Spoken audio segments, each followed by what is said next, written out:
My husband spent 6 months teaching his grandmother's secret recipes to our supermodel neighbor, who'd show up in his paint-stained shirts while I worked, 70-hour weeks closing million-dollar deals. So I stayed silent and watched. That was 2 years ago. He still sets 3 plates at dinner, even though she named her Italian domestic violence shelter after him, and I haven't come home since. In my opinion, if my significant other wants to cheat, I won't stop them. I have been married for 6 months to my loving husband. We just moved to a new penthouse and we became friends with our neighbors. The woman is quite literally a supermodel and super friendly. She noticed that we were renovating and said that she envied us renovating since her husband won't let her. She has mentioned that he has full control of her bank account and she needs his permission to buy anything. Both my husband and I work, but my husband works from home. I have noticed that my neighbor is getting increasingly close to my husband. She is very flirty and always mentions how they have a lot in common, including the things I hate, like hiking. She started making my husband his favorite foods for dinner since I work late, and my husband has said on many occasions how nice it is that she makes the time to cook for him. Twice I came home and she's in there with my husband, helping him with the renovations. Paint smeared all over the two of them. My husband doesn't seem bothered at all, so it makes me think nothing is happening between them. I told my mom, and she was furious at my indifference. She said that I should ban my neighbor from being around my husband and tell him not to talk to her again. I told her that I wanted a husband who doesn't want to cheat. My mom called me deranged for allowing him to do it in the first place. She said it's only a matter of time before he goes through with it and has sex with our neighbor. I have made it clear to my husband that I didn't appreciate our neighbor taking my place in our home, but I left it there. I believe if they can take him, they can keep him. He hasn't done anything yet, but he has kept seeing her as he insists that she's become one of his closest friends. My mom said I'm enabling this just to see if he cheats. I want him to prove her wrong. The next morning, I grabbed my coffee and headed to work early. The office building's glass doors reflected my business suit as I pushed through them. My heels clicked against the marble floor while I made my way to the elevator. Inside, I pressed the button for the 15th floor and watched the numbers climb. My assistant, Sebastian, already had my schedule printed when I arrived. He handed me the papers along with another coffee. I scanned through the meetings while walking to my corner office. 3 client presentations, 2 conference calls, and a lunch meeting with potential investors. The usual packed Tuesday. I settled behind my desk and opened my laptop. Emails flooded my inbox, each demanding immediate attention. I worked through them methodically, responding to urgent requests first. My fingers flew across the keyboard as I drafted proposals and reviewed contracts. Around 10, my phone buzzed. A text from my husband showed a photo of our half-painted living room. The walls displayed patches of the new sage green color we'd chosen. Paint cans sat scattered across the plastic-covered floor. I noticed a second pair of hands holding a roller in the corner of the image. Natalie's perfectly manicured nails gave her away. I typed back a thumbs-up emoji and returned to my spreadsheets. The quarterly reports needed finalizing before noon. Numbers blurred together as I cross-referenced data from multiple departments. My concentration broke when Sebastian knocked and entered with a fresh stack of documents requiring signatures. The lunch meeting ran long. The investors asked detailed questions about our expansion plans. I presented confidently, citing market research and projected returns. They nodded along, scribbling notes on their tablets. We shook hands afterward, and they promised to follow up within the week. Back at the office, I found 17 new voicemails waiting. I listened to each one while organizing files for the afternoon presentations. Most were routine client concerns. One was from my mother, her voice tight with disapproval. She wanted to have dinner tonight to discuss the situation. I deleted it without calling back. The first presentation went smoothly. The clients loved our proposed marketing campaign. They signed the contract on the spot, adding another 6-figure account to our portfolio. I smiled and shook hands, already calculating the commission in my head. Between meetings, I checked my personal email. My husband had sent another update. This time, a video of him and Natalie assembling our new bookshelf. They laughed as pieces fell apart repeatedly. Natalie's giggle echoed through my office speakers. She wore one of my husband's old t-shirts to protect her designer clothes from dust. The shirt hung loose on her model frame. The second presentation hit snags. The client questioned our pricing structure and timeline. I negotiated calmly, adjusting numbers on the fly. We reached a compromise after 40 minutes of back and forth. They agreed to a trial period with option to expand. My phone rang during the final presentation. My mother's name flashed on the screen. I silenced it and continued explaining our digital strategy to the room full of executives. She called 3 more times before I finished. Each time, I pressed ignore. The workday stretched past 7. I reviewed tomorrow's agenda while most of the office emptied out.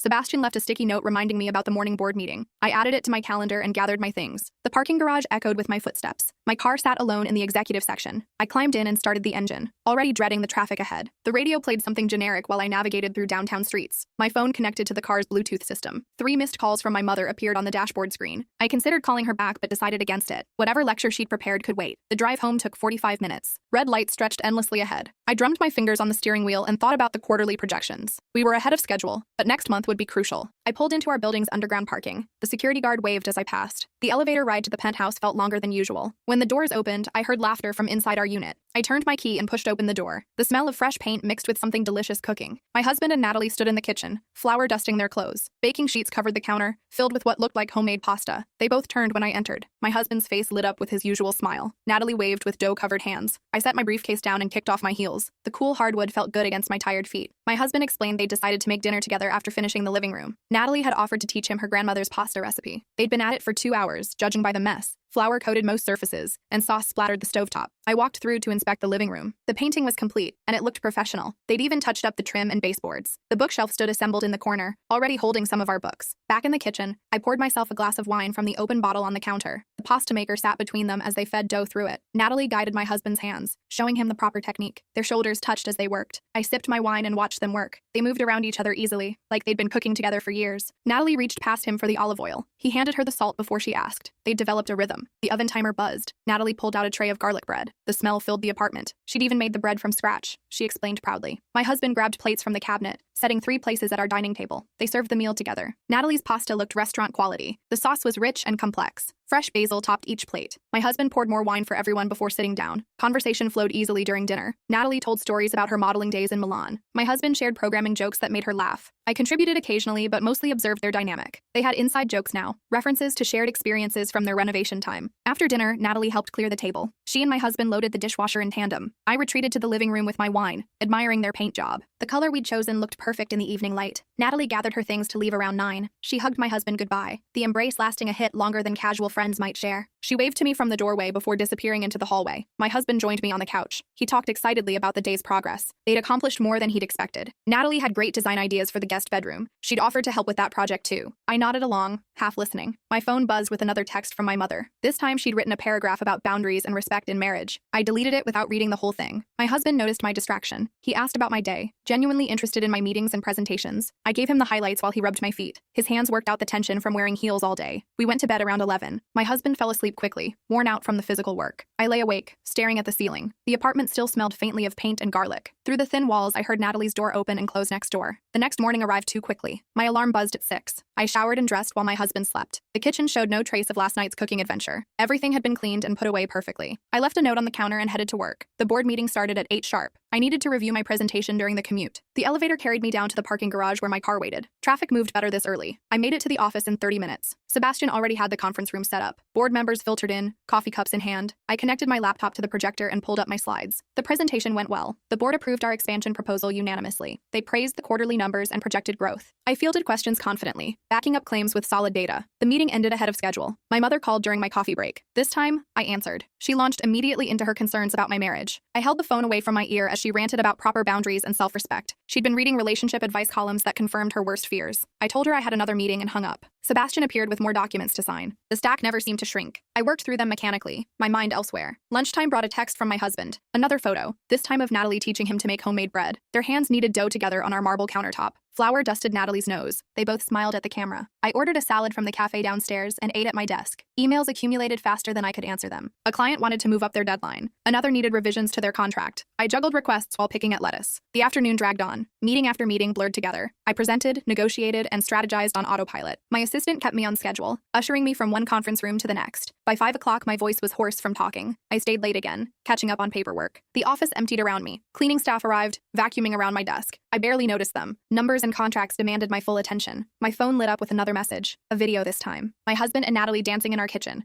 celebrating their successful bread making. Music played in the background. Natalie spun under his arm, laughing. They moved naturally together. I closed my laptop and gathered my things. The drive home felt automatic. I'd made this journey so many times, my car practically drove itself. Radio voices discussed market trends while I navigated traffic. The penthouse was quiet when I arrived. A note on the counter explained they'd gone to the grocery store. Fresh bread cooled on a rack nearby. I tore off a piece and tasted it. Perfect, of course. Natalie seemed incapable of failure in the kitchen. I changed into comfortable clothes and poured myself wine. The living room looked even better in the evening light. They'd hung some of our artwork on the freshly painted walls. Everything was positioned perfectly. My mother called again. This time, I let it go to voicemail. Her message was predictable. She wanted to stage an intervention. She'd enlisted my sister's help. They could come over this weekend if I'd allow it. I deleted the message. The doorbell rang just as I finished my second glass. My husband and Natalie stood outside, arms full of grocery bags. They'd bought ingredients for tomorrow's dinner party we'd planned weeks ago. I'd forgotten completely. Natalie organized the groceries while my husband explained their menu plans. They'd create a 5-course meal together, showcasing everything she'd taught him. Our friends would be impressed. I helped unpack bags, noting the expensive ingredients: truffle oil, imported cheeses, fresh seafood. My husband's enthusiasm was infectious. He demonstrated knife techniques Natalie had shown him, chopping vegetables with newfound precision. She corrected his grip gently, her hand covering his. They worked through the prep together, storing everything properly for tomorrow. Natalie left after midnight. My husband walked her to the door,